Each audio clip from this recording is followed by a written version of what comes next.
Introducing first, fighting out of the blue corner wearing blue with red, official weight 126.8 pounds, professional record, 1 victory and he is undefeated. Fighting out of Ichigo Boxing Gym, ladies and gentlemen, make some noise for Michael Christian.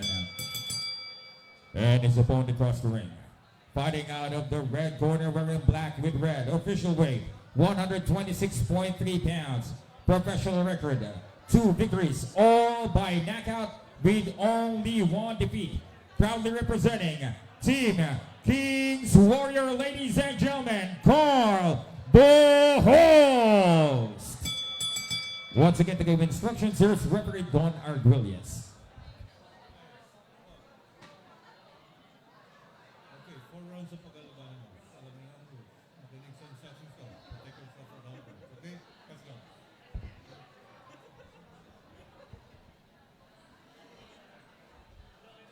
Alright, Alvin. So ito na officially yung start ng ating PM session Yes, para okay. sa UKC Showdown dito po sa Flash Grand Ballroom sa Elorde Sports Center, Parañaque City. At jump pack na rin yung lugar natin yan. Oo. ano? Kasi they are Round number 1. they are anticipating yung mga championship fight na Championship, yung mga belt fights. oh yes. Bukod dun sa pinaglabanan pa nila Bugas kanina tsaka Ala Formina, Yes. marami pang belt fights, maya-maya lamang. At ang pinapanood nyo po right now ay si Carl Boholst. Siya po yung naka-black with red pattern dun sa kanyang shorts, sa boxing trunks niya. And si Michael Christian naman, yung blue and red yung shorts. Michael Christian is still undefeated. Yung Boholst may isang talo, 2 panalo. 2 by KO. Yes. So etong Team Kings Warrior obviously kay Charlie Suarez to. Yes. And Delphin Bohos, nephew niya yata at si Carl. Tsaka to give din a brief background para dun sa hindi nakasubaybay sa mga ilang laban ni Carl, Yeah. yung talo na yon was a stoppage. Yes. Hindi siya ang tumigil yung corner niya. Yeah. So ibig sabihin makikita nyo itong bata na to may puso talaga. Makikita natin yan mamaya. At si si Michael Christian, pinuput niya on the line yung kanyang malinis na record. Yeah. Tingnan natin kung mapapanindigan niya yan against kay Carl Boholst. They are fighting in a 126 featherweight weight class. Binabayo. Correct. Yun din yung termino na naisip ko habang binibitawan kanina ni ni Michael Christian. Oo. Pero surprisingly mataas yung buwelo ng suntok pero mabilis. Yung kay Michael Christian, so interesting. Tingnan natin kung papakawalan niya ulit yung ganong klase ng mga suntok niya.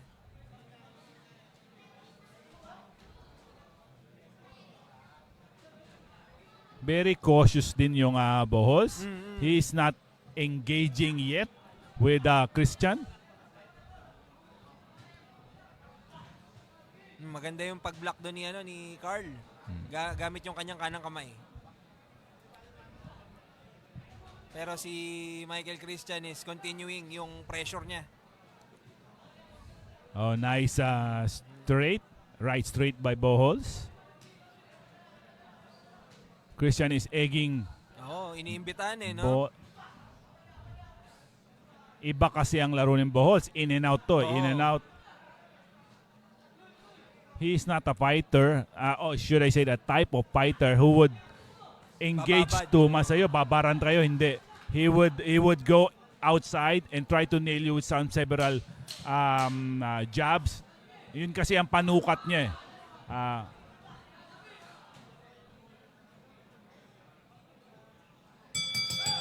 End of round End number of 1. round 1. Parehong mabilis yung paanong dalawa. No? Tingnan natin kung mame-maintain nila yan sa second round. Again, these two fighters are fighting in a 126 featherweight division, which is a very rarely commodity also in the Philippines. But the Philippine boxing is continuing the process of having this kind of weight class para magkaroon din tayo ng ng mga pambato Oo, sa pambato. Maganda nga dyan, Alvin, kung may nakikinig tayong mga basketball player, yung karaniwang malalaki, no? Baka gusto nila i-try mag-boxing. Baka, Yeah. oo, posibilidad yan. Usually it started with some cross sports. O yung eventually nakakahiligan na rin. And Kasi kung nakikinig kayo kanina sa amin ni Alvin, very rare yung mga malalaki. Oo. Lalo na yung nakakapasok sa international. oo. Kaya nga big deal di ba? Yung kay Mindoro. Kasi minsan hindi nga makalagpas sa Pilipinas eh. Oo. So minsan pag yung nakaka-Asian ka na, medyo you're step closer. Yes. So ayan nga nangyari kay Weljo Mindoro. Malutong yung mga patama dito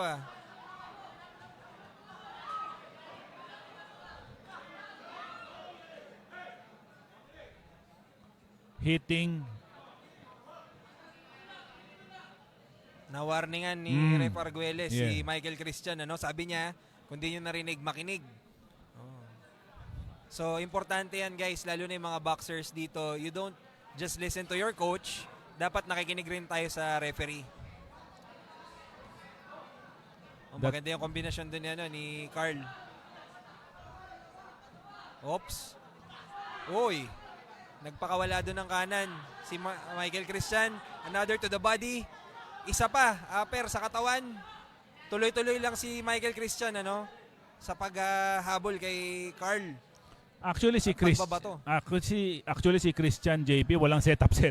Wala bato, bato kung bato That's how would you see na talagang the raw talent of that he is. Wala pa yung setup sa kanya. Wala pa yung using the jab to create a leverage para magkaroon ulit ng isang mas magandang suntok na oportunidad sa kanya. Bato bato ng bato. He will try to finish you off with several big punches. Tsaka ang maganda kay Michael Christian, kahit na nagbabato siya, walang masyadong setup, tumatama kahit block or pumapasok siya, may bilis. Tsaka kung mapapansin nyo yung pagpasok ng paa niya, plays a big role kung paano niya napapaland yung mga suntok na yun. That's another one sa kanan.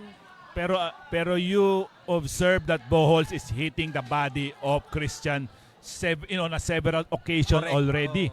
So should I say or should I attribute that doon sa basic fundamentals ng Bohols?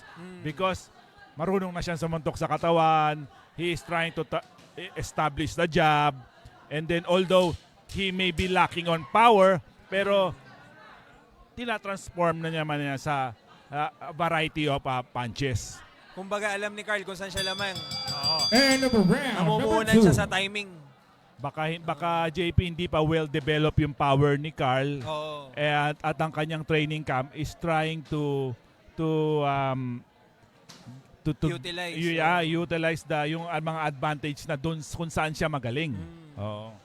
Tama ka doon. Kasi kanina napapansin natin kahit na tuloy-tuloy yung bitaw ni Michael Christian, natatimingan siya ni Carl din So right now, pabuelo na po tayo for round 3. The fighters are receiving instructions sa kanilang mga corner. Again, abangan natin kung ano ang magiging epekto nito sa round 3. Kayo po ba? Ano pong mga opinion nyo dyan sa napapanood nyo? Seconds out. Lagay nyo naman dyan sa comment section. Pag-usapan natin. Third round. Start of round 3 guys.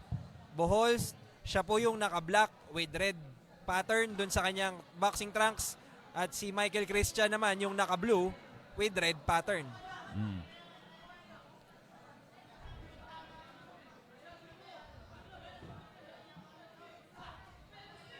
Again, yung accuracy ni Bohols.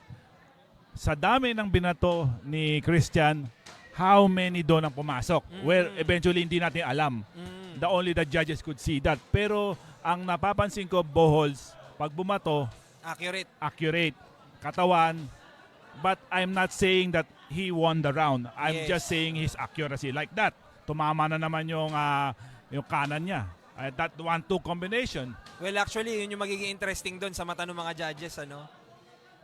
Tsaka JP, in your own experience, yung mga hard swing ni Christian, nakakapagod yun, di ba? Nakakapagod, Oo. nakaka-drain. Oo. Tsaka depende rin sa perception ng nagbabato. Kung tingin mo tumatama, nakakagana yun. Yes. Pero pag yung nakikita mo, ganyan si Carl, nakangiti lang, nakaka-frustrate. Actually, Nakaka-frustrate. So tingnan natin kung Yeah. paano to i-handle ni Michael Christian kasi Oo. iba-iba naman ang boksingero. of course. 3 of 6 rounds. We are halfway through. Oh, tumama yung Christian ng left doon. Tsaka yung sinasabi mo sa factor dun sa pagod, ano? Yeah. Kung mapapansin mo, si Michael Christian, lagi siyang pahabol. So basically, hindi siya yung literal na nagko-control ngayon. Kasi, kumbaga, ang nasusunod dun sa pupuntahan din, isang malaking factor kung saan pumupunta si Carl. Oo, yeah. Kung Sumusunod si lang siya. oo. Sumusunod. Mukha lang yun sa mata nung, Oo. casual viewer, mukhang nahagad ni Michael Christian. Pero Oo. kung nakikita nyo si Buhols, in command siya eh. Takas lang siya ng takas sa rope, hindi siya natatrap. Bago pipitikin ka ng Yes. jab, bago bibigyan ka ng Mas 1-2. ngingiti. Oo. Ngingiti. Oto naman doon si Carl. Oo. Sa katawan yun. Kanan ni Michael Christian.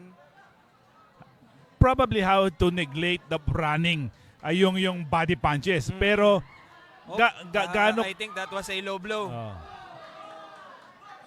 Sinenyasan din siya ni Rep Arguelles. Nakita rin ni Rep na low blow yung kay Michael Christian kanina.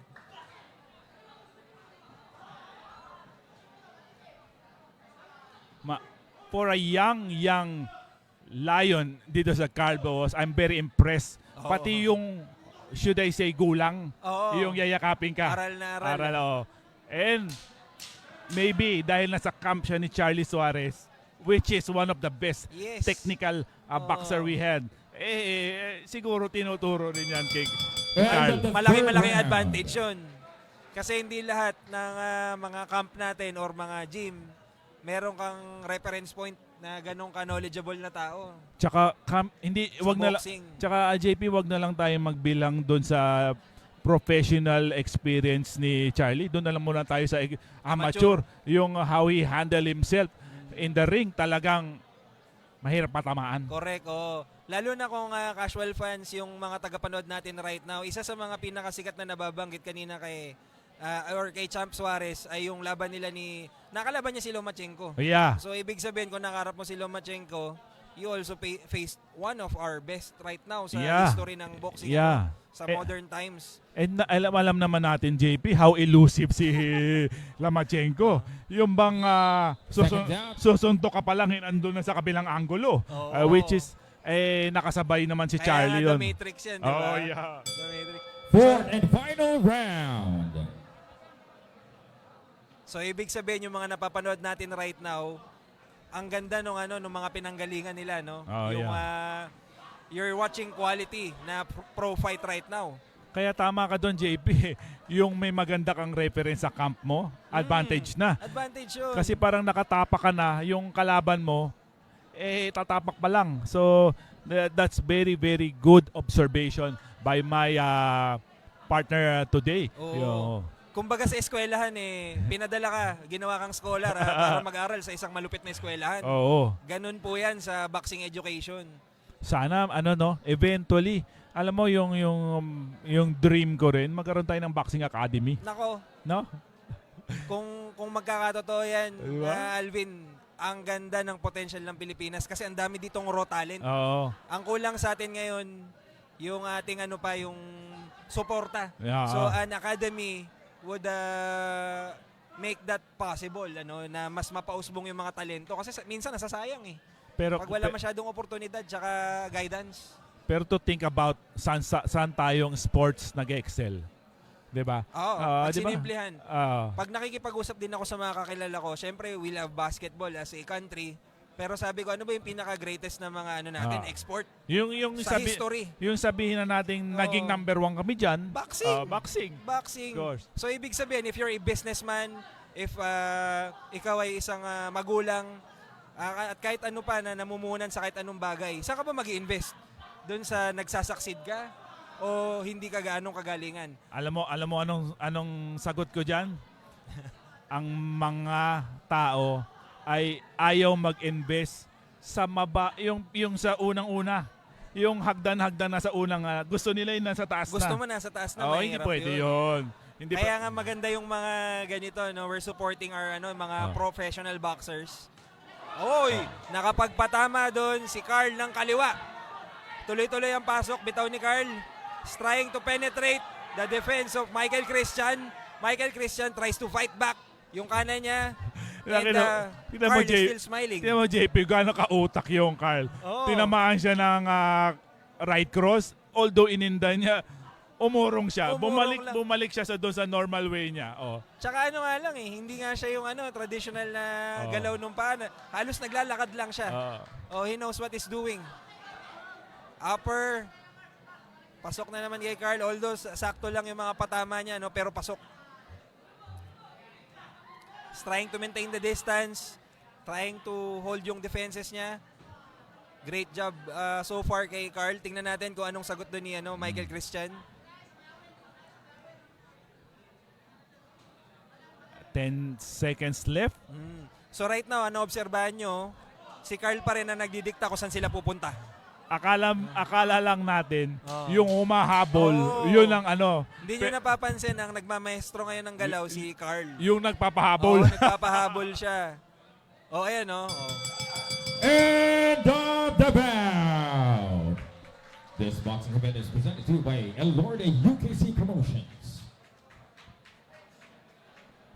Well, great job pa rin kay Michael Christian kasi mahirap rin na habulin yung yung ginagawa ni Carl, no?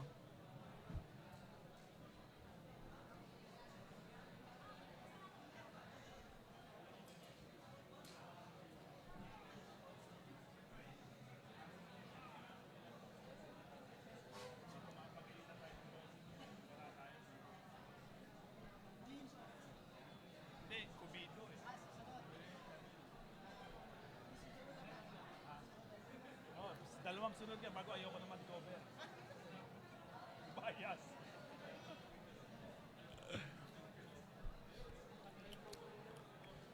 Very, very entertaining fight. Alam mo, yung mga bayo rin ni Christian is Ang bilis ang bilis yung mga bitaw ni Christian. it's a matter of tatama or hindi. So, but the pinpoint accuracy of Carl Bohos could propel him from winning this fight. We are not saying he is winning, but the judge will give us the official verdict. But I think, sabi ko nga, the pinpoint accuracy could be the big Ladies and factor. gentlemen, after 4 rounds Correct. of Agree ako professional doon. Yun ang boxing, we magiging- will go to the scorecard. Posibleng deciding factor dito sa laban na to. Judge Elmer Costillas has it 39-37. Judges Sylvester Abainza and Greg Ortega both scored it 40-36 for your winner by unanimous decision, Carl Bohos.